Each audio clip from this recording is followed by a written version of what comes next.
ანუ ვის რაში სჭირდება რა? რათი ჭირიანი ევროკავშირი, ვიცი ვის სჭირდება? ნებიერი ცხოვრება რომ და ნარკოტიკები თავისუფლად გარყვნილება, მამაცმავლობა აღიარება, ტრანსგენდერობა, სიგიჟე.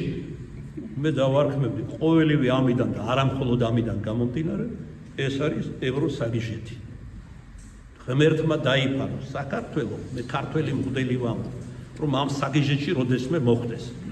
ან ნებსით, ან უნებლიეთ. ერთი ქარავინ არაფერს არ შეგიყვანს. სათავისოდ თუნდაც ეს მეორადი ხალხები როგორც ეძახიან. სათავისოდ ხელის ბიჭებს დაიტოვებენ მხოლოდ რა, რომ მოემსახურონ ურიებს. ზოგიერთი მეუბნება, მამა, ნუ ამბობ თურები. ნამდვილი ავტორები ეგენი ნატრობენ ათეული საუკუნები ანტიქრისტეს გამეფებას ყველა ხალხზე და ტონზე. ეგენი ამზადებენ და მათგან მოდის აი ეს ეთნო კონფლიქტები, ომები, ადგილობრივი, ბოლოს შვიდი სოფლიო აპოკალიფსური და ასე შემდეგ. და ყველაზე ბოლოს ეგენი მოიქცევენ, თუმცა არა ყველა როგორც მოციქული პავლე ამბობს ქრისტეს ჭეშმარიტ სარწმუნოებაზე. აქ ღვთის ხელია. მოდი დებს ამაზე მოვისაუბროთ.